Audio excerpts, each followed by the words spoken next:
Welcome to this edition of the Oxford Exxon Podcast. Chase Parham, Neal, McCready, Clark Ford at studio here this morning. We'll discuss what is a two-sport day. Could be softball too, I'm not sure, but two-sport men's sport day here for Ole Miss. We're going to try it without the subscriber mode on the chat today. Oh, you're feeling risky. Let's see if the bot appears. We'll see what happens. We're right. going to play roulette a little this morning. We'll see where it goes. But anyway, that coming up. LSU gets some notice from the NCAA. Will that amount to anything? We'll see. We'll talk about that a little bit today. Timing was strictly coincidental. Absolutely, yes. No doubt about that. No question. Big NFL trade yesterday. Russell Wilson headed to the Denver Broncos. Aaron Rodgers re-signing with the Green Bay Packers.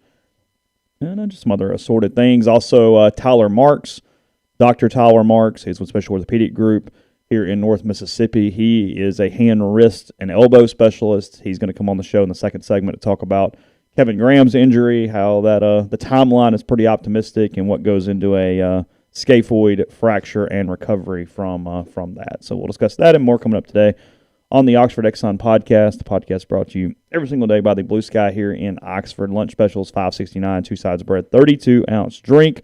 Also, you know that you can just download the Exxon mobile app. You can take a picture of the QR code right there at the pump. Get 1,000 points. 1,000 points equals $10, even if the tank you're filling up at the time there with the Blue Sky and the Oxford Exxon. Again, coming to you from the Clark Ford studio. We are Clark Ford's in Amory, Mississippi, 662-257-1900. Call that number. Ask for Corey Clark. Tell Corey what Ford product you're looking for. He'll send you a quote within 15 minutes in business hours. Right to the bottom line, no hassle, no haggle. You get your quote. The rest completely up to you. You can shop that quote around, or you can do what I've done, what I recommend that you do, and that's hop into a Clark Ford today. 662-257-1900. Guest like Dr. Marks will join us on the Rafters Music and Food Hotline. Rafters Music and Food on the Square in Oxford be a great place to go watch tournament games. There were tournament games on last night. I think Gonzaga won, right? They did, yes. They blew them out kind of late. Yeah, I watched the first half. And played the last 10 minutes without the number one pick guy. And did you get hurt? No, he just got whatever and foul trouble or whatever. And I know this is a hot take, and I'll finish the Rafters read in a second. I don't like Chet Holmgren. To that level? I mean, he's fine. What's the highest number you would take him? 4. Okay. He's so skinny. I mean, so skinny. And he's skilled, but damn. What if he doesn't fill out? You know, because some super skinny guys don't fill out. Must be nice. But they don't fill out. And that body, he's going to get pushed around in the NBA. And I don't mean just kind of moved around. I mean shoved all over the floor. Anyway, yeah, there's lots of games on. You can watch them. Ole Miss at 5 tonight against Mizzou. You can watch that at Rafters. Enjoy a burger, a po' boy, appetizers, great beer selection, full bar, and more there at Rafters Music and Food on the Square in Oxford, and also Rafters in New Albany. I still, Gonzaga deserves to win one. I kind of hope they do win one eventually for whatever reason. This doesn't feel like that team. It doesn't. No, it actually feels like the one where they might get hopped earlier than we anticipate. Well, maybe this is SEC bias, and I'll admit that up front. Okay. But I think there are 4 SEC teams that could run them off the floor. Well, Alabama's already beaten them. Yeah, and I wouldn't even count in Alabama. Yeah, I know. They won 82-69 last night. They finished the regular season at 26-3. St. Mary's a good team, 25-7, 12-3 in the West Coast Conference. They'll be a 5 seed. They're solid. Yeah. Yeah. It could be a pain as a 5. As you mentioned, Ole Miss, Missouri tonight from Tampa. Ole Miss is a 3.5-point favorite in this one. Yeah. 131 on your total if you'd like to gamble a little tonight in that one. I mean, help me understand this. Uh-huh. Mizzou's a 3-point underdog to Ole Miss tonight in Tampa. They are, yes. They've played twice, once in Oxford, once in Columbia. It's it's really a home neutral site, much closer to Oxford than Columbia. Be a lot of Rebels in town tonight. They've played twice. Mizzou won the games by an average of 15.5 points. They did, yes. What am I missing? Because I was at the game in Oxford and they ran them off the floor. Yeah, it was 20 for most of the night. Yeah, it was a 25-point loss. Am I missing something? Missouri 5-13, 11-20, Rebels 13-18, 4-14, and then your nightcap, the exciting one tonight. Oh boy, Georgia and Vanderbilt. Scottie Pippen and his Commodores. They are 9-point favorites against the Georgia Bulldogs tonight. I'm inclined to lay them. Yeah. Vanderbilt might be a little spunky tonight, and Georgia will not be spunky tonight. If some of the things I've heard about Georgia are true, they might quit on him tonight. Tonight might be their middle finger to Tom Crean. Because he's gone. Bye-bye. They know it. He knows it. He knows they know it. They don't like each other. It shouldn't, but tonight really has no impact on an ultimate decision, right? Georgia? Oh, Ole Miss. I was going to say, damn, Chase, I don't know. I wouldn't think. I don't know. Yeah, if Crean wins. Okay, so here's my thing about Ole Miss and Missouri, frankly. Real quick, I don't know Kermit's exact buyout, but typically it is the remainder of the guaranteed salary over that course of time. So it would be somewhere between $7 and $9 million would be my understanding. That's a lot. Here's my thing. If you've made up your mind that you're keeping Conzo Martin or Kermit Davis, aren't you better off getting that out front, ending any of the talk so that you help the coach recruit? And again, I've never worked a day in media relations. I sometimes don't know that I fully understand their job. I've never worked a day in an athletic department. I don't know that athletic departments, and I'm being kind here, I don't know that they understand public relations. Mm-hmm. I think athletic departments have a tendency to get insulated. Like anything else. Yeah, sure. Like, we talk about media coverage. There's a frustration out there nationally about some of the media coverage about certain things. And I always tell people, and this applies to lots of things, national media types typically live in one of three places, right? L.A., D.C., New York. Yeah. And they, like a lot of people, they hang out socially with the people they work with. Well, that creates quite the bubble. And I think that happens in athletics departments too. These people work together. They're in the same offices all day long. That's who they go to lunch with. And invariably, they become friends with those people. They know their families, et cetera. None of this is a criticism, Chase, but it's. I don't know that sometimes those people fully get how public feels about stuff. Not that they don't try. I just don't know that they do. So I think it's kind of odd that Missouri is so quiet about Conzo Martin, that Ole Miss is so quiet about this. Because, listen, if I'm Ole Miss and I know that I'm bringing Kermit Davis back for a fifth season, and I know that this team's going to have significant help. Because if you buy the injury thing, you're just you've gone too far.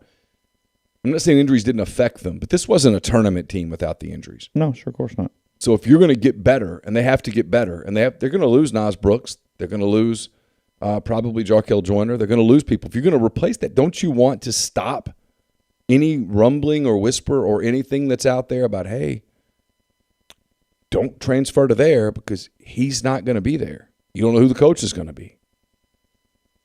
I would want to stop that, and they haven't stopped that. That's the one thing. Someone asked me, how confident are you that Kermit Davis is back? And I'm like, I don't know, like 95%? Sure. I'm like, what's the 5%? I'm like, the nothing. And I think the argument would be, well, there's no change, so why mention anything? But at that where you're saying that there's to me, that's the PR flaw. Yeah. That's the PR flaw. I think that would be the answer, but I agree with you. Yeah. No, we're on the same page. Yeah. I think you're right. I think they would say, well, we're not making a change. Why would we address that? We're not going to come out and say, hey, we're bringing Lane Kiffin back. Yeah, but no, it's different. And if you can't see that, that's the disconnect. Mm-hmm. And sometimes I don't think they see that. And it's not a criticism. It's just living in a bubble. And bubbles are natural. People think that, I promise you, I have no problem criticizing athletics departments. We'll talk about LSU in a minute. This is not a criticism. This is I think it's just one of the trappings of the job. Yeah. Society lives in bubbles more than ever before. Yeah. It's when I see national media all sort of parroting one another, it's a lot of it that gets over. Everybody's like, oh, there's an agenda. They're getting talking points. And that's certainly possible. But it's more likely that these are people that just hang out together. They live in an echo chamber. Mm-hmm. The other thing today, baseball playing Alcorn State tonight, 6:30 start for that. The Braves are god-awful. They're like 0-7. Two things. I assume Jack Washburn is pitching, but I don't know that. We'll see maybe it gets some clues into what Mike's thinking for the weekend because he's TBD on Sunday after Gaddis on Friday and Diamond on Saturday, a switch up there.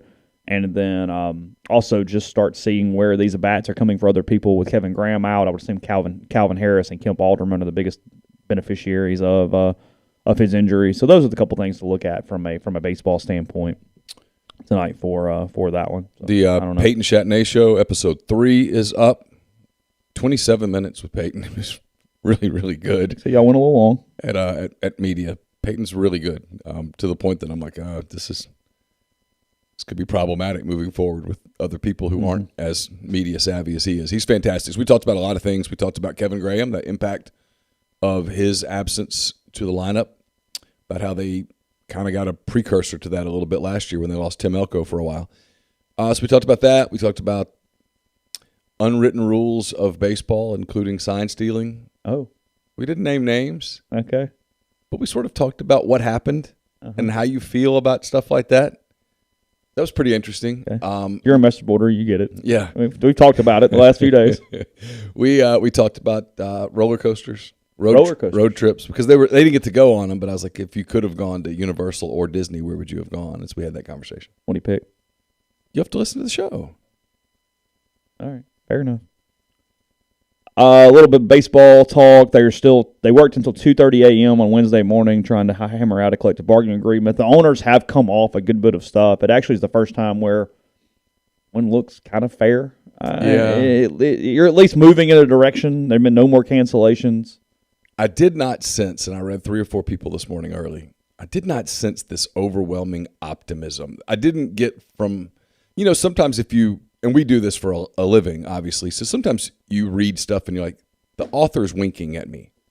And my little bit of problem with that, and we don't know. I mean, I have no idea. We'll see what comes out as the day moves on. Is that while I'm for the players, I'm a little worried that they are just absolutely pissed off and saying no to anything right now. That there's a lack of cooperation from their side. That if we don't get this overwhelming win, then by God, we're not playing. Well, you're not going to get an overwhelming win. Well, I think you just nailed it. That is the concern among some people in baseball circles, is that the players feel, maybe rightfully so, frankly, that they've been screwed for so long that this has to be a win. That this is two sides, talking about a trade, right? You're talking about a fantasy football trade.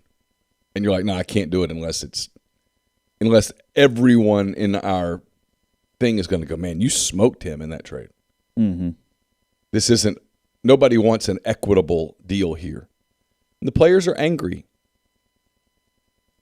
And this is Scott Boris's influence. And this is where some of the players who don't have a big enough say yet can't have the voice to go, hey, guys, I kind of need to play. I need the money here. I'm due 1.4 this year. That's a lot of coin. I need to get that. Yeah, there was and some of the guys that are making the decisions are guys who are making $25, $26 million and have already put $190 million in the bank. There was a story yesterday about money stats that are getting lost, just guys who are losing so much of their career right here between pandemic and now the lockout, and the dudes in their prime, they're going, God, like this is money, this is legacy, this is so many different things right now that I can't get on the freaking field enough to maximize this point of my career. I mean, just the frustrations that were coming from that. Sure. Keep in mind, 2020 was not that long ago.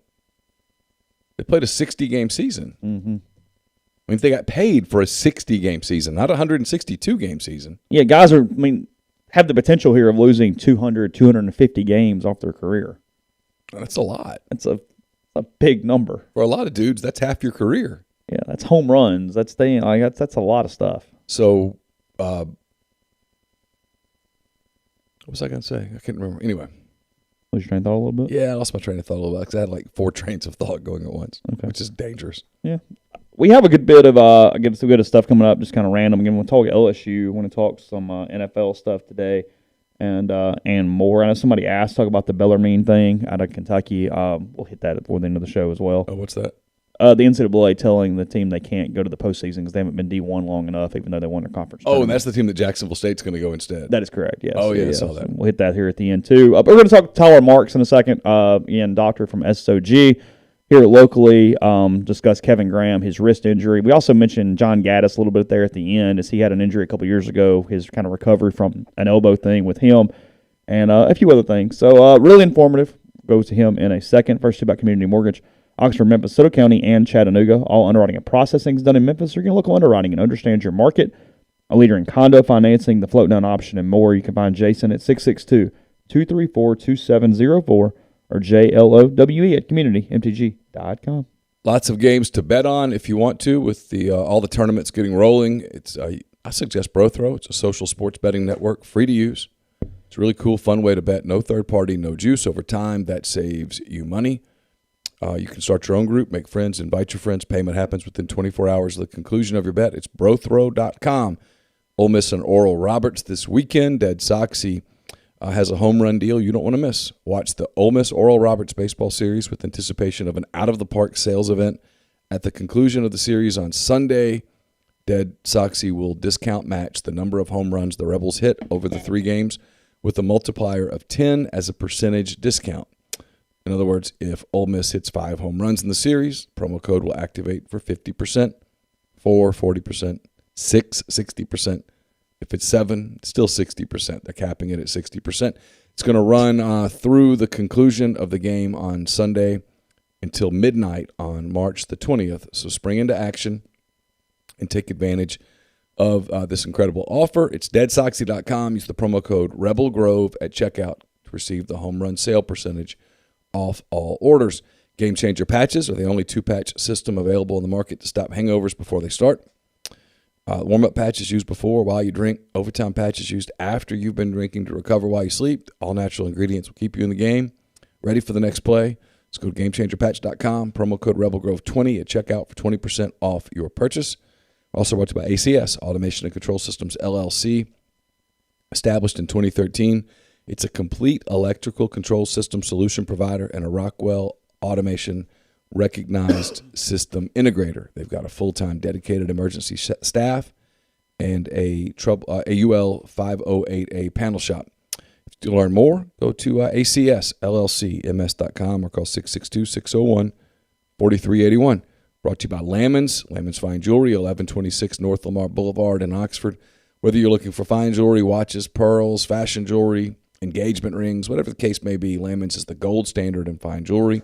It's LamonsFineJewelry.com or call them at 662-234-2777. And don't forget, we're at that time of the year where it's cold today, it'll be warm tomorrow, those kinds of things. You want to make sure that your air conditioning unit is ready to roll when the hot weather does arrive.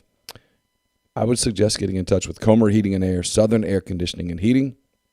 Different names, same great products and services. If you live in Oxford, Tupelo, or the surrounding area, call Comer, 662-801-1777. If you live in Hernando, Memphis, or the surrounding area, call Southern at 662-429-4429. Podcast also brought to you by G&M Pharmacy, 662-236-2222. They're right there on South Lamar in Oxford, also with Tyson Drugs on the square in Holly Springs. They deliver locally in the Oxford area, and they offer MedSync for your prescriptions the same day each month and take care of you. One trip to the pharmacy, one pickup. You have everything you need when you need it from G&M. Also with Right Way Meds, they'll individually package your medication for those who need that extra step. So stop in, give them a call, switch your pharmacy situation over to G&M, again on South Lamar, 662-236-2222. Now here's Dr. Tyler Marks on the Rafters Music and Food Hotline.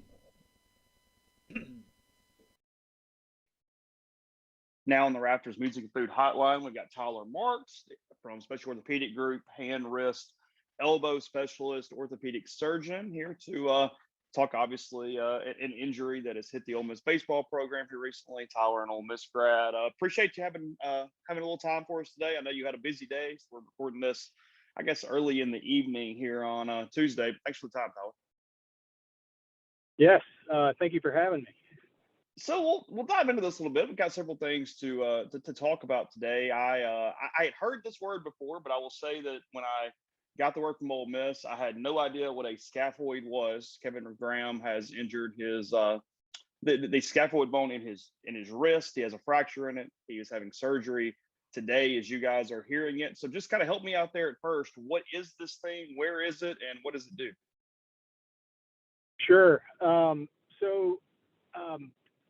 By the way, I thought it was interesting that they, a lot of times they don't comment on specifically what bone is broken. And, usually it's just has a wrist injury, has surgery, will be back. So it's actually kind of nice that they told us exactly what is wrong. even though we'll still be speculating a little bit, it helps. The scaphoid is one of 8 bones in the wrist. It is the largest bone in the wrist. And, when I'm talking about it, the patients usually will describe it. Best way to look at it, when you look at it on x-ray, it looks like a big peanut. And it's just kind of right under your thumb. So just above your big wrist bone, in between your wrist and your thumb, there's an area, we call it the anatomic snuff box. And if you kind of place your hand flat on the table and try to pick your thumb up, you'll see a little kind of snuff box where, back in the day, I guess when folks used to take a hit of snuff, they would put the snuff in the snuff box. But that's right where the scaphoid is. It is notoriously what I call a bad actor, in that it can be very difficult to heal. If you got to pick a bone in the wrist to break, that's not the one to pick. Is typically the most kind of difficult to get to heal. Usually we'll see it in snowboarders, skateboarders, things like that, who have a fall on their outstretched hand, and scaphoid breaks. The healing of the scaphoid, it's kind of a well-debated topic among hand and wrist surgeons, just in terms of what's the best way to treat it. When you're dealing with a high-level athlete, it's usually it's a no-brainer. They got to have surgery. Surgery involves usually a small incision on the back of the wrist if there's not a lot of movement of the bone. So in other words, you just see kind of a crack on the x-ray, which hopefully that's what he has. I have no idea. I haven't seen his x-rays. So you make a little cut on the back of the wrist, and you're inserting a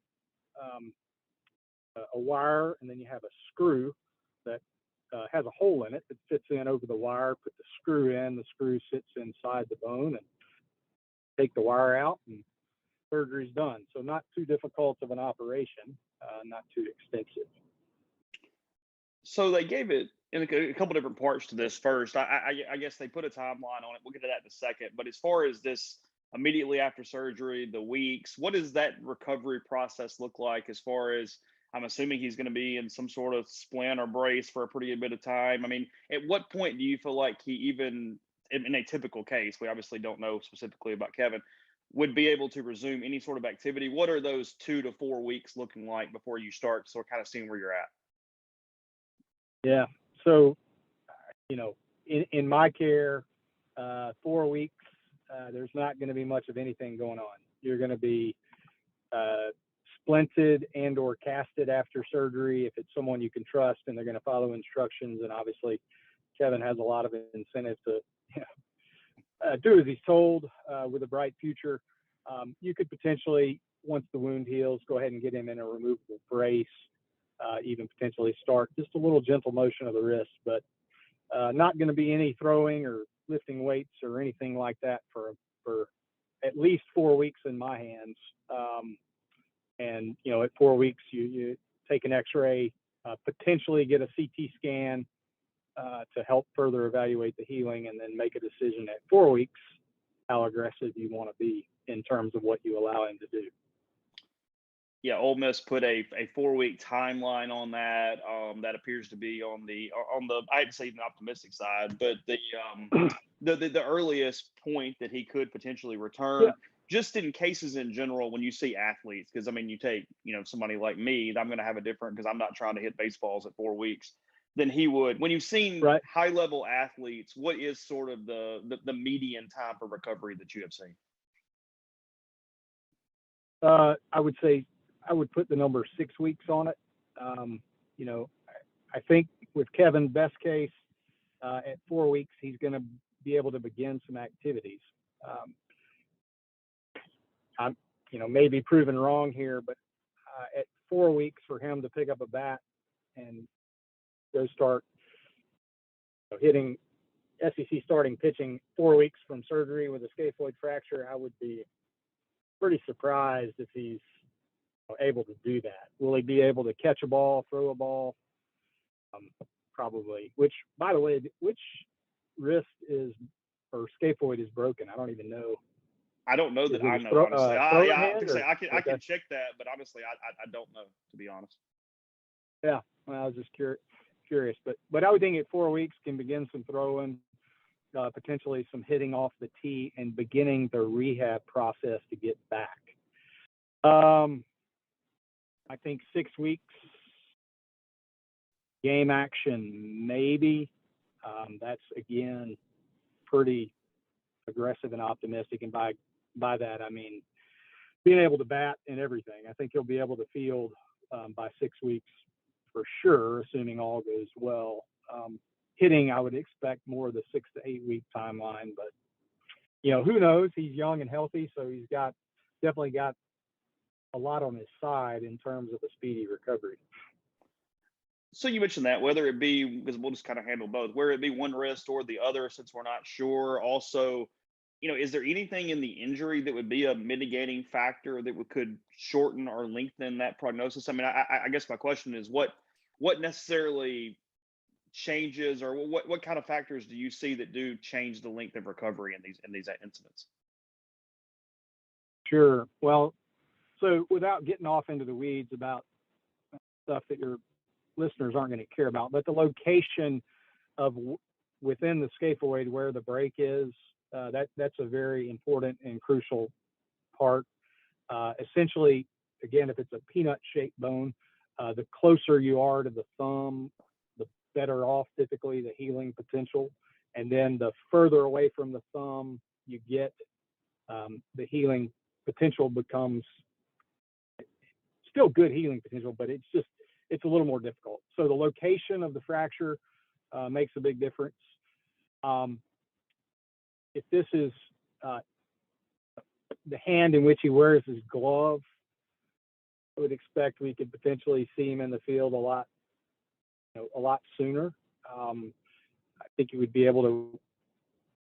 Scaphoid is involved with motion and circumduction of the wrist, which certain type of motion that's going to be involved in throwing, and so that's going to be a little bit more difficult. Whereas catching a ball, while it may be a little tender to him, it's going to be easier for him to do than throwing a ball from the outfield to home plate. So those are kind of the two main factors, and then you start looking into which hand and batting and whatnot. But again, I think picking up a bat and hitting a ball is really going to be one of the harder things for him, just to get used to and shake off that pain and discomfort. Is it a healing thing? Is it just pain tolerance? I mean, when you see him, whether it be 4 weeks, 6 weeks, whatever that point, what kind of signs are we looking for that shows that he's ready to go for that as far as swinging a bat? Yeah, that's a great question. It's both. So number one, before you turn him loose, you got to make sure he's healed. And usually with a scaphoid, you're going to get a CT scan, make sure that you're happy with the healing and the position of everything. So you got to check that off first. Once you check that off, you can clear him to begin rehab. And obviously he has a lot of things at his disposal to help him get back very quickly. So once he's healed, then it's getting him back on track, and then it's a matter of getting him, game ready. And again, how long that takes is going to be just dependent on the individual player and how their body responds to the recovery. So is there anything from a long-term standpoint? I mean, obviously it's something that typically heals. You mentioned that it's something that has a pretty good prognosis moving forward, but what sort of things do you look for? Is there any, danger of long-term things if you come back to earlier, just in general? What is somebody seeing once this thing is healed? Sure. So, there is a risk of this not healing, and that's why I mentioned earlier it's kind of a known bad actor. We call it a non-union, but when it doesn't heal and then it predisposes you to arthritis and just complicated issues down the road, especially with him being a baseball player. So there are definitely some complications that can occur with that. If he's a football player, you're still worried, but you're not as worried just because with a football player, you can cast them up, plumb them up, and let them go. So that's kind of the main thing, is if he has a non-union and then goes on to develop arthritis. But again, with him being healthy and young, I would expect him to have a full recovery and do very well. You mentioned this in some other sports. Have you seen this in a baseball player previously that has been under your care? I have, and it's definitely a lot more unusual to have a scaphoid fracture in a baseball player. It's usually I've got a track athlete running hurdles. You just don't, baseball players tend to at the younger levels, they tend to injure the fingers, slide into the base. That's why you see the guys wearing the mitts now when they get on, so that when they slide, their fingers are protected. And then football players, of course, is one of the more common things that I see in football players. But I have had one baseball player with a scaphoid fracture as well, and kind of a similar injury, just a collision, and fell and had his arm out and braced himself. And he did fine. Just since I've got you here, I'm just kind of curious. Obviously, I have not to this point. Again, this is on Tuesday night, so if they release something, whatever. But Landon Sims goes down, another elbow in the SEC. That's several between Peyton Pallette at Arkansas. Connor Prelip at Alabama has been hurt from that injury for a couple years now. Seems like the league is getting inundated with UCL things. I assume it's something that I had in high school. If you saw that clip, it looked to some degree, some level of UCL, correct? Yeah, I mean, so I haven't seen it. I heard he was in tears, and who knows, was it? Obviously, he was in pain, but was he crying from the pain? He did the handshake thing, and that's kind of what got me. It looked like he'd gone numb as soon as he let the ball go. Yep. So likely UCL, and then you've got your nerve right behind the UCL. Yeah, I mean, I think just with as much ball as kids grow up playing now, elbows or UCLs rather, they're very, very prevalent. I mean, I had a kid in the office today that had just recovered from Tommy John, and he's injured another part of his body. But yeah, you see it all the time now, and it tends to be more of an overuse thing as well as a mechanics issue as well. But overuse is more of the issue. You mentioned the ulnar nerve just a second ago when you had that answer. John Gaddis is a guy, obviously, he's been switched Friday night for Ole Miss. He'll against Oral Roberts to start that series on Friday. He had an ulnar nerve relocation done right before his final season at Texas A&M Corpus Christi. Is that something where that the nerve is usually independent of the ligament? I mean, the ligament probably in good shape through that? What is sort of normal for that injury? Because it's the first time I've talked to somebody who's had that. Yep. So it's a pretty interesting problem that is you do see in throwing athletes, and it's possible that that's what Landon Sims had. And for his sake, I certainly hope that's all he had, because that's a fairly easy problem. But so the nerve sits in a little groove back, bony bump on the inside of your elbow. That's right where your ulnar collateral ligament is, and then your nerve's right kind of back behind it. And that nerve is held in place by some soft tissue structures that keep it in that little groove. And we'll see in throwing athletes, you'll see those soft tissue structures that hold the nerve in place. They can become weakened from overuse, and the nerve can become destabilized. And so then with flexion of the elbow, you'll have that nerve kind of ride up over the bump. That bump on the inside of your arm, we call it the medial epicondyle. And so that nerve will start to subluxate in and out of the groove, and it feels like you've hit your funny bone nonstop. And oh God, players come in and they report that, look, I'm fine, but when I start pitching and it's the small finger and the ring finger, they say my small finger and ring finger go numb, and sometimes it's immediately, sometimes it's as I get a couple of innings in. So that's probably, without knowing much of his history, that's probably what happened to Gaddis, and so hopefully that's all Sims had, because that's an easy problem to treat. It's not super common, but I've had my fair share of those for sure. And once that's repaired, it typically will remain repaired. Yeah, you just easy little operation, and kind of you move the nerve to the front of the elbow, so you don't tie it back down behind it. You move it to the front. We call it a transposition, and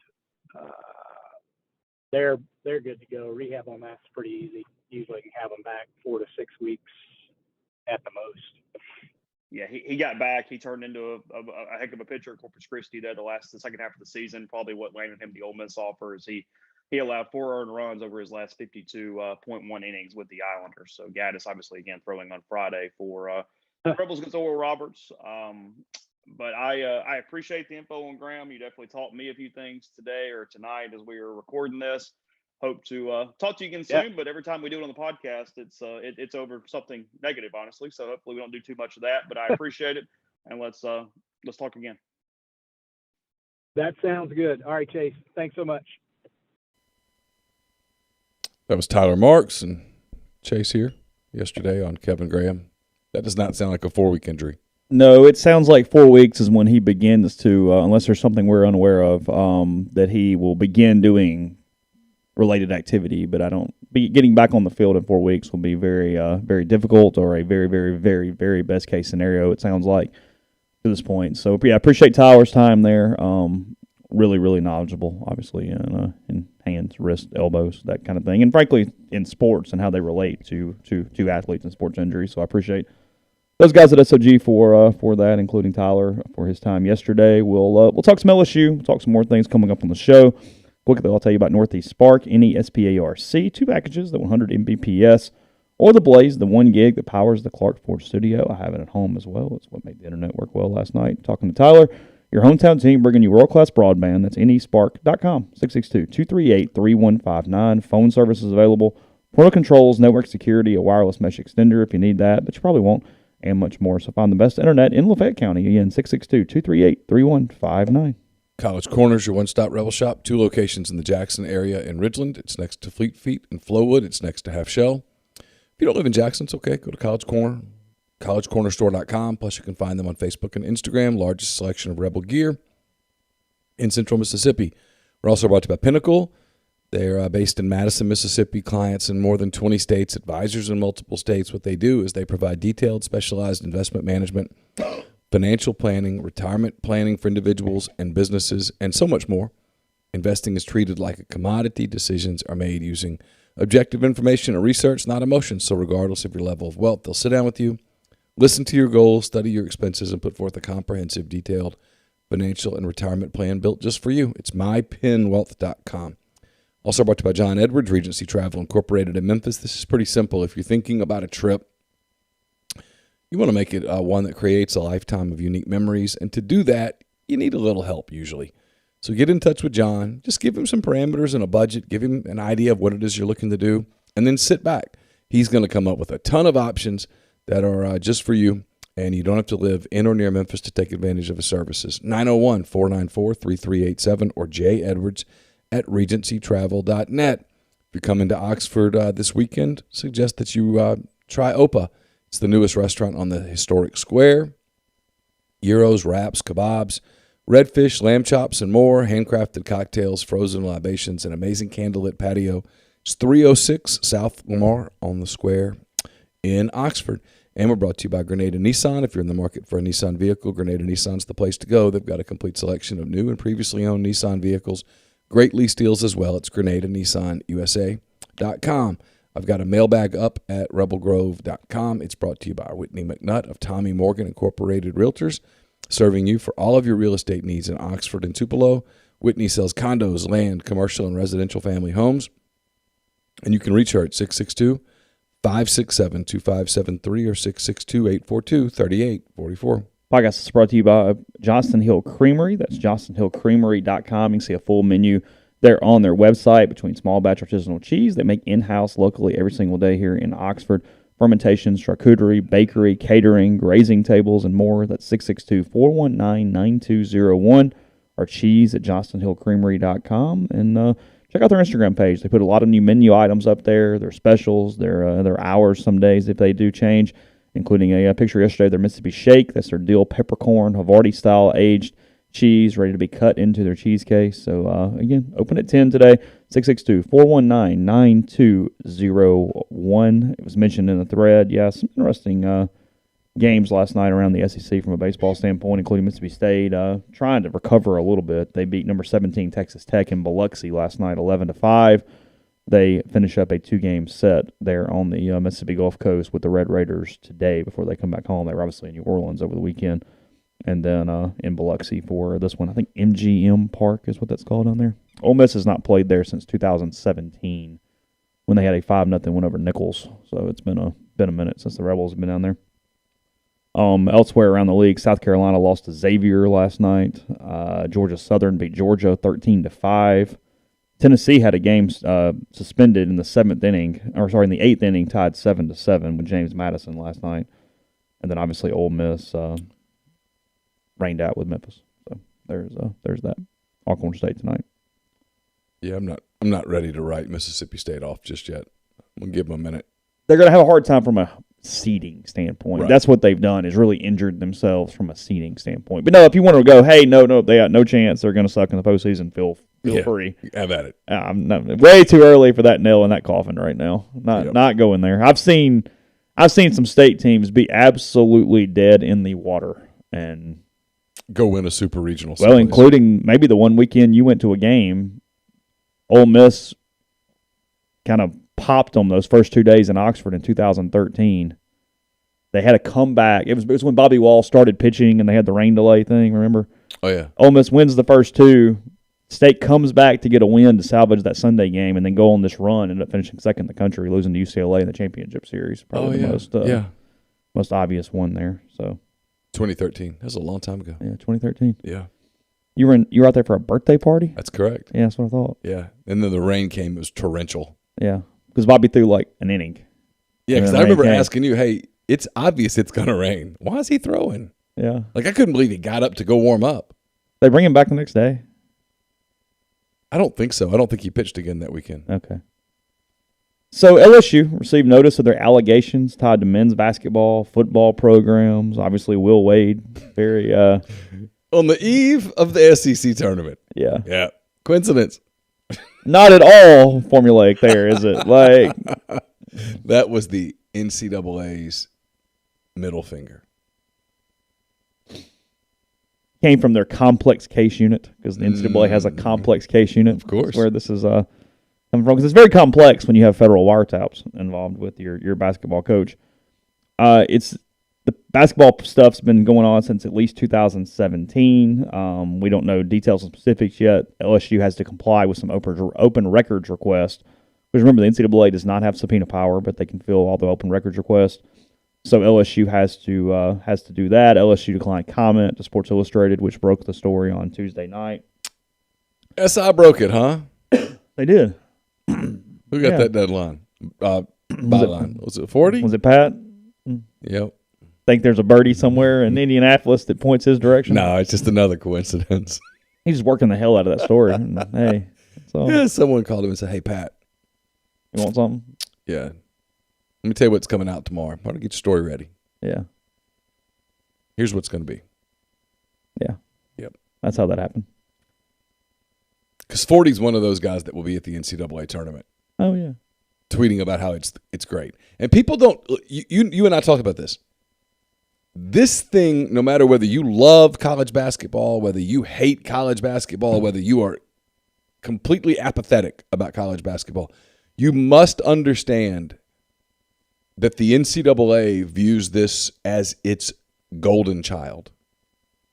The NCAA loves this tournament. Mm-hmm.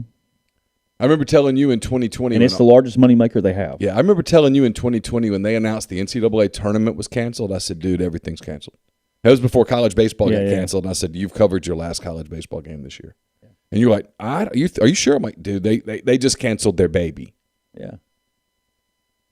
And so this it made $700 and something million 2 years ago. Yeah, they love this thing. They love this thing. And so they don't want Will Wade on the sidelines. They don't want that storyline. This was their way of telling LSU, get him off the court. We don't want him on there. He's an embarrassment. We don't want that. We're angry.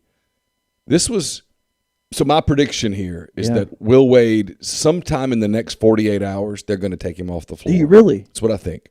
Okay, so that's what's interesting here because obviously Wade is the central figure in this from this standpoint. He's the one that had the strong-ass offer quote. He's the one where they had Christian Dawkins saying that he was obviously 100% talking about money in the comment. All those things have come out through – it was an HBO documentary is what it was. I forget the name of it or the title or whatever, but it was that. You've got all the stuff with Joe Oliva when Wade was reinstated and all that in April of 19 a couple years ago. It's all that stuff. There's football stuff in it too. The interesting part, though, and this is where it's leading into what you're talking about, is that there's allegations in this paperwork that Wade arranged or offered impermissible benefits to at least 11 prospects. They have 11 prospects that they are tagging Wade with to some extent. Yeah. And for the longest time, LSU did everything possible to protect Will Wade because they wanted him as their coach. Kind of. See, I have a different take on this, but go ahead. Yeah. So this is what's interesting to me about it is that they let Wade go out there, but they never went, hey, no, we're firing him, we're doing this. There was no, hey, we're running our business until you guys make your final decisions or doing whatever it is you want to do. His contract states they can fire him without penalty if he's found to commit or is essentially charged by the NCAA with a level 1 or level 2 violation. They have the ability to fire him with cause. If he's just charged with it. Charged with a level 1 or level 2 violation per Sports Illustrated. I'll take their word for it. Yeah, I will too. Obviously, the scope of this notice related to allegations is definitely going to meet those thresholds. But before yesterday, had they fired him, he was owed a massive buyout. That is correct. Okay. So point being, Matt Moscona says yesterday that he believes that they will absolutely kick Wade out, will Wade out to save the football program, that they will bury the basketball program to make sure football is not affected. I believe that to be true. And that's what I guess I'm getting is that maybe that was the whole deal, and maybe that's where you're coming to what you're going to say, is they let Wade continue to operate. He still recruited at the high level. They were still paying the hell out of players. They were running their network and their system completely to this point. Yeah. Maybe it was literally we're going to protect you and we're going to be behind you until you get one of these violations and it's going to be on paper and then peace, you're out from a money standpoint. So I just think they always knew that once the cases got tied together that he would be the fall guy. But I think they had to be very careful that it didn't look like it was I can't believe I'm using this word, insurrection. That it was an internal thing. Sure. They had to let it look like, hey, we let the process play out. And they didn't have grounds without a charge to fire him. See, I think 2 years ago they wanted to fire him. You do? I do. No, I don't think it. I know it. They wanted to fire him. You don't think they were just in the basketball business and went, hey, he's going to win, so let's let this run? No. Okay. They were scared of him. They're still scared of him. Football's their baby, obviously. Duh. And when they got linked, they're going to plea bargain. I agree with Matt. Now, I don't think football's going to walk scot-free. I don't. And they're not just going to accept their already associated penalties of scholarship reductions and that one bowl ban that they put in place in themselves. And I could be wrong. LSU plays tomorrow against the winner of Ole Miss, Missouri. Is it? Okay. Pretty sure that's right. Okay. Yeah, I mean, I'm covering a team that's 4-14 in the league. The tournament doesn't really matter unless the team that I cover gets to Sunday. So LSU, today's a big day for LSU. I'll be surprised if Will Wade's on the court tomorrow against Missouri or Ole Miss. I think they'll suspend him, and then I think they'll do some little funny investigation thingy, and then I think they fire him. So Bill will be the head coach for LSU tomorrow night? Yeah, and I think Bill's going to be a head coach next year somewhere else. Mm-hmm. So Bill's perfectly capable of running their floor game. Whatever. Yeah, hell, most people are above Will. Not really his strong suit. No. I'll be surprised. I mean, they've got the letter now. Yeah. What you can double down at this point? It's on tape. And it's more than one player. It's more 11. It's more than Javonte Smart. And people have said, what's the holdup for LSU? They heard the tape. LSU's holdup was when LSU wanted to fire Will Wade. This is fairly educated. And they went looking for the money, the actual money. They couldn't find it. The layers did their job. Yeah. And look. And so if I accuse you of stealing money and then I can't ever find that you stole the money, Yeah. well, the accusation falls apart. Yeah. And Will Wade's, if you fire Will Wade with cause, not NCAA, you say you cheated, and then he sues you for damages Now I and got a wins problem. in court, well, now you have real problems. And look, and notice of allegations. Now, look, the Bill's. There's a couple of programs. They're small. JM, I know you're laughing, but they're smaller programs. I think I'm pretty sure he's going to get an opportunity. If I named the one that I think it's going to be, it would create some stuff. But I do think he's going to get a job. Okay. Anyway, go ahead. Sorry. Yeah, sure. No, you're fine. A notice of allegations is more kind of like a plaintiff summary. It's where we throw all the stuff against the thing, and then we'll come off that a little bit. So, look, are they going to have enough on 11 players to stick? Probably not. Yeah, but you get 2 or 3. Well, that's my point. You only need a couple. You only need 2 or 3 at the right amount. I mean, we saw. It was the part of the Ole Miss case that nobody Yeah. ever fully understood. The NCAA believed, and I think they're wrong, by the way, but the NCAA believed that Ole Miss cheated like bandits during the Hugh Freeze era. And all they needed was 2 or 3 things to stick. They didn't need the 14 to stick. So once Lindsey Miller gave them his bank account and they found what was $800, whatever the case it was, once they had that, they had it. Like, okay, well, we're going to hit you with this and we're going to punish you for all the other stuff that we think you did, but we can't. Yeah, prove we're going to maximize and not mitigate. Yeah. Because of Yeah. what we believe to have happened. Yes, that's correct. So point being, I'm not defending that, by the way. I'm just telling you that's what happened. So point being, even though they don't have 11, that doesn't really matter. Several of them get thrown completely out, and okay, fine, whatever. We'll take our 4, and we'll still punish you, and we'll do whatever we can do. I think they'll hit them hard. I mean, I do. I think you'll see some scholarship reductions. I think LSU can avoid a postseason ban by firing Wade now. I do too. I think if LSU puts Wade on the floor, now they can do it tomorrow. The NCAA doesn't care about the SEC tournament. Yeah, sure. That's fine. It's next week. That's the SEC's fun. Go have fun. But next week, Yeah, it's that game against Providence where they're like, hey. when they set you up in that 4-13 game somewhere in Boise or Bismarck or wherever the hell the game's played, you and the Mocs. that's their baby. They don't want him on the floor. They want to be able to go, see, this game is pure. You cheat, you don't coach. Mm-hmm. Not in our tournament. Well, that's how they view it. Hey, try to walk on the floor at the NCAA tournament with a Coke bottle in your hand. See how that goes. They are big on that, aren't they? They're big on the cups. Big on it's just their thing, and they're very. And everybody plays along. Yeah, oh yeah, absolutely, and talks about how great it is. And the announcers are kind of told, hey, we don't want you talking about this. And so if Will Wade's standing on that sideline in a 4-13 game that gets out of hand, and they do sometimes, 21-point game, and the announcers who are calling 4 games that day, They need some content. so you're not super researched, and they got to talk. And sometimes those announcers are calling 4 games. And they start talking, Will Wade, the NCAA investigation. I don't want that. So my anticipation is he's let go or suspended. Although you're also making them talk about it by taking him off the floor. Hey, we got an assistant coach. You are, but then you move on. You move on, but Yeah. oh look, Bill Armstrong, lifetime assistant, Cinderella story, carrying the Tigers to a win over And by Chattanooga. by next week, you could know that Bill Armstrong's the candidate at School X. Yeah.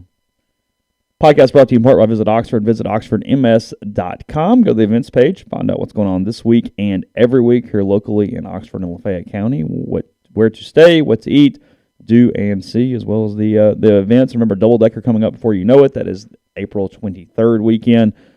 Tons of stuff going on that weekend. Grove Bowl, Mississippi State Ole Miss baseball here at Swayze Field, and then Double Decker back in its time slot for the first time since 2019 on the calendar. So If you need to reserve your hotels and you do all those things, do that now. Again, visit oxfordms.com/events. It's safer this spring than it was last spring. Is that what you're saying? That's correct, yes.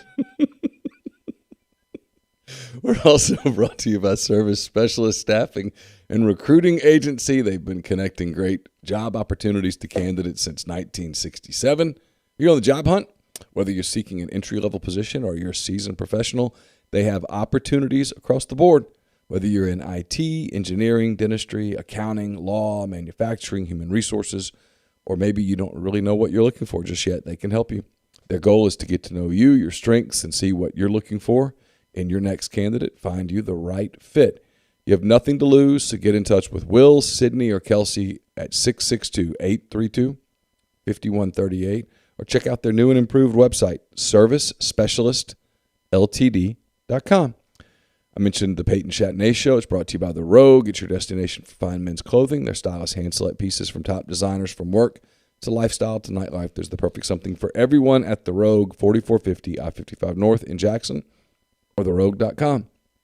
Don't just accept what you see, but imagine something new. Step forward and chase after a better version of yourself. Every day, Corinth Dental is helping people reinvent themselves. One smile at a time. Dr. Bubba McQueen, Dr. Jenny Beth Hendrick are devoted to restoring and enhancing the natural beauty of your smile using conservative, state-of-the-art procedures, including Invisalign. These clear aligners are the virtually invisible way to improve your smile. So call Corinth Dental today for a no-cost digital scan of your teeth and let them show you the way to a straighter, healthier smile. 12 months, no interest, no down payment, financing available at corinthdental.com. Brought to you by Bell and Grove, based out of Chattanooga. They are a logistics provider with more than 35 years of transportation industry experience. They specialize in domestic freight movement throughout the continental U.S. They can navigate through supply chain issues while also leaning on their partner carriers to get the most competitive rates possible for their customers. Bell and Grove can help customers design a custom solution for their shipping needs. Whether your business is in need of moving a truckload, a partial shipment, or a flatbed, they can accommodate you. They provide air and ground expedited services for customers who need to move product quickly. For more information, call Daryl Oliver at 865-672-6557. And last but not least, we're brought to you by Southern Traditions Farm. It's a 68-acre, 32-stall, upscale equestrian training and boarding facility in Canton, Mississippi. 2 sand rings, a grass ring, miles of wooded trails. There's a lot to be offered by Southern Traditions, including horseback riding offerings, from beginner lessons with trainer Susan Walt to buying your first horse and competing at nationally recognized competitions. Under the teachings of one of the best young professionals in the sport, Bowers Cone, Southern Traditions has high aspirations for its future. For questions or information about lessons, boarding, or sales, contact Bowers at bowerscone1@gmail.com or message them on Facebook or Instagram at Southern Traditions Farm. So a couple thoughts real quick. One is Greg Sankey's not going to want this hanging over his tournament. Mm-hmm. So those meetings happened yesterday. You can bet. Zoom, phone calls, something. Sure. So anyway, the other thing that was always interesting to me was LSU was hiring Lincoln Riley.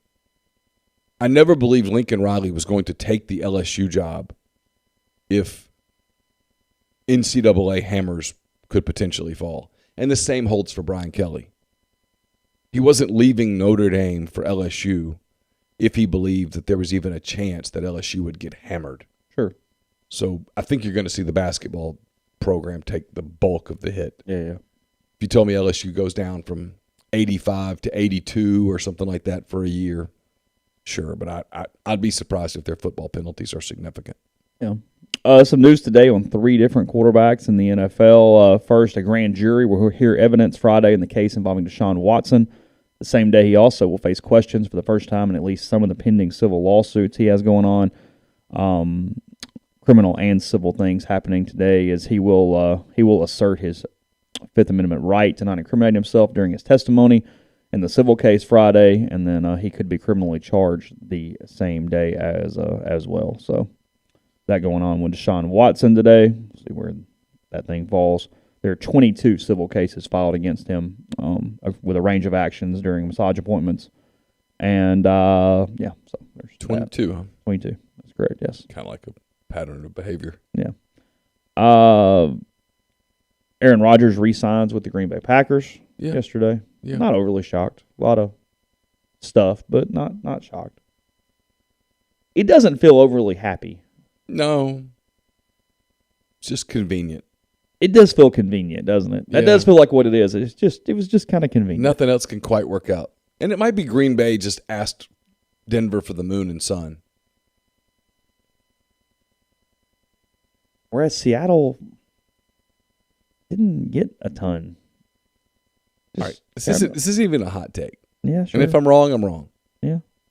I watched a lot of NFL this year. Okay. I saw the Seahawks play, I'd guess, 7 full games. Okay. His best years are behind him. They went 7-10, by far their worst season under him to this point. He wasn't the same quarterback. Like, if you were to people like, oh, he's in the same division now with Patrick Mahomes. Yeah, Mahomes is better than him. Yeah, sure. He's in the same division with Justin Herbert. Herbert's better than him. I don't know that he's significantly better than Derek Carr. Throws a better deep ball. That's it. He's 33 years old. The Broncos are trading Drew Lock, tight end Noah Fant, defensive lineman Shelby Harris, and 5 draft picks. 2 1s, 2 2s, and a 5. That's correct. And then Seattle gets a 4th back from Denver and when they have the 5. So it's correct. It's changing 1 round and then 2 first and 2 seconds. But some of the problem is there's no guarantee. It's not like you have like this year. Their best pick is this season. It's a 9th round pick. I mean, a 9th overall pick with no quarterback out there that everybody's in love with. Like, there's no huge incentive to be like, oh, well, we're doing it because we're going to get this dude, and that replaces that. Well, and all Nothing. the mock drafts yesterday had Seattle going defense at 9. Yeah, I mean, like I had people go, do you think this means Matt Corral to Seattle? I mean, it means rebuild. yeah, it's I mean, not what it told me. They cut Bobby Wagner yesterday. It just means resource allocation. Yeah. I mean, his stats wise, he was very good. He didn't have a ton of yards, but he threw 25 touchdowns, 6 picks. He was. This tells me that Seattle, to its credit, looked in the mirror and said, okay, we've gotten kind of fat. We're bloated. We don't look good. Our clothes don't fit. And we're on the runway with 3 supermodels. Maybe it's time to get off that runway for a minute and let's go fix ourselves. Let's go to work. Yeah, because they're in a bitch of a division. I mean, the Rams just won a Super Bowl. The Niners were right there. The Cardinals were a playoff team, and they're not bad. Their quarterback's a little weird, but they're good. Yeah. And Seattle looked at it and went, you know what? We might be the worst team in the division. In fact, we probably are. Probably are. It's time to fix it. The Washington offer for Wilson included 3 first-round picks. He wanted out of the NFC, however. He asked for no trades to NFC teams. Oh, really? Yeah. Huh. That coming from the Athletic. Locke was Denver's second-round pick in 19. He started 21 games over 3 seasons for the Broncos. Pretty pedestrian. 59%, 25 touchdowns, 20 interceptions, 8-13 record. So Washington offered 3 1s? They did. Son of a... It tells you Washington does not. That tells me Washington does not like any of these quarterbacks that much. No, because they went, we'll do this. They would rather have the 33-year-old guy. But they're not winning a Super Bowl with him. It's to where I keep coming back with this quarterback thing. Because if you're Denver, is Russell Wilson in the next 2 seasons going to win a Super Bowl for you? Do you have the personnel in place to win a Super Bowl with Russell Wilson? They're pretty good up front. Denver is. Yeah. Got a good back. They do. Got some good receivers. They do. They improved. Did they improve enough to win the AFC West? And to mortgage a lot. You traded 4 dudes and 5 picks. Yeah. I've been around with some dumb trades with picks. Look, well, in 2 years, Wilson's a 35-year-old. I mean, what's he giving you? Because it's kind of the Rams school a little bit. The Rams said, hey, we don't care about draft picks. We'll just sign some free agents, and we'll be really good at a few positions, and we'll be okay at other positions. And that's the way they went about it. I mean, the Rams do not keep draft picks. They don't care. They don't want them. They don't care. And it works for them. But that doesn't always work for everybody. and you got to be able to get the other dudes. Is Denver going to go out and go, nope, I'm signing this free agent and this free agent and this free agent, and they want to come play here? Well, they've done it before, and it worked. And it took them several years to get back, but they got a trophy out of it. But now if you're Denver, you've made this deal, and it's only a good deal if you leave with one of the big silver trophies. Otherwise, it's a bad deal. Seahawks beat writer says the Seahawks just didn't move on from Wilson. He moved on from them as well. It's a divorce in the sense that both sides decided they had irreconcilable differences. Seattle no longer viewed Wilson as the quarterback of the future because they absolutely would not give him a $50 million a year quarter contract. Duh. From Wilson's view, he no longer saw Seattle as a place where he could achieve his goal of winning multiple championships. That's fine. I mean, from Seattle's standpoint, I think I'm all in. It's probably not Locke as Seattle's quarterback of the future. They're acquiring a top 10 pick in this year's draft, meaning the team is going to take a good hard look at the quarterbacks in the 22 class. John Schneider has done this every year. The Seahawks wanted to trade Wilson and select Josh Allen in 2018, but now those evaluations will determine the future of the franchise. For now, we know this. The Seahawks no longer have a franchise quarterback on their roster. So. Carroll usually loves big-armed quarterbacks. So my guess is that they'll take a real hard look at Malik Willis, first and foremost. And my guess is they'll pass on him. And maybe Seattle tries to maneuver with some of these picks later into the first round with another pick, and that's where they go after a corral. Wilson's reasoning, an offensive-minded, forward-thinking head coach who has experience with a veteran quarterback with a similar skill set, very good group of skill position players, and the receiver group, along with Jerry Jeudy, Cortland Sutton, and Tim Patrick, remains intact after the trade. A decent offensive line and a strong defense. He'll be moving from one very competitive division to another, but compared to other potential landing spots like Indianapolis or Philadelphia, Denver probably gives him the best chance to win right away. Yeah. Makes it fun. Again, on a day when college basketball is trying to take the headlines, the NFL goes, nah, we got it. Mm-hmm. Daniel, thanks for Super Chat. He says, where does Dunhurst rank for catchers in the Bianco era? Is he the best? He's the best overall. We've seen multiple seasons. Stuart Turner had the best season from an Ole Miss catcher in the history of Mike's era that I've been covering them, because he hit a ton. He won the bench award for the best catcher in the country, and he was very good defensively. Dunhurst is a better receiver and a better kind of managing the pitching staff than Stewart was, but Stewart had a very similar arm. I mean, Stewart was never going to hit at the major league level like he hit in college, but that offensive year that he had probably makes him the best. Dunhurst won 1A right there. Dunhurst is better than Cooper, especially with the course of his career. Those are probably the top three. Will Allen wins the SEC batting award, but he did not catch his entire career. From a straight catching standpoint, it's Dunhurst and Stuart Turner. But Dunhurst gets a larger sample size, which gives him a little more whatever, but I think Turner's one season was more impressive than any of Dunhurst's one season. But again, Dunhurst has been here through a hand injury. He broke his hand prior to the season last year, played through it all year. And then in 2020, he had the pandemic thing where he only has 17 games. So we haven't seen a ton of it at this point.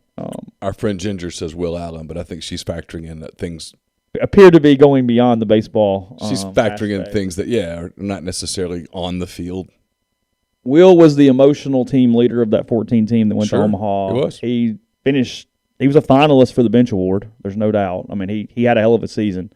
But he was not in Dunhurst and Turner's defensive capabilities by any stretch of the imagination. Is he out of baseball now? Stewart, I don't know. No, Will, I think, but I'm not 100%. Stewart hung on for the Reds for a little while as a defensive catcher and kind of that second team guy and got some action, but just the offense was really bad, and he didn't ever seem to stick as. It's funny who makes it and who doesn't. They get the reputation of, no, we just have to have this guy in the clubhouse as that number 2 catcher and that defensive-oriented guy, and just could never really completely get there. Really, really close, but did not get to that point. So, yeah, something like that. All right, we got Ole Miss and Missouri, 5 o'clock today from Tampa. Going to do a really extensive preview and watch party. Neal's going to do a post-game show. He'll be back with you tonight for that. We'll have baseball against Alcorn State, 6:30 start. Again, I have no idea who's pitching. I don't know if it's Jack Washburn or they're moving somebody else into that. And then Ole Miss playing Oral Roberts this weekend, final non-conference series of the year, Friday, Saturday, Sunday. There wouldn't be John 50 Gaddis on people on an Ole Miss basketball postgame show, I don't think. I don't think so either. Yeah. So 5 o'clock for that, and then Georgia and Vanderbilt is your nightcap from Tampa, the St. Pete area. So hope you have a wonderful day. We will talk to you again tomorrow.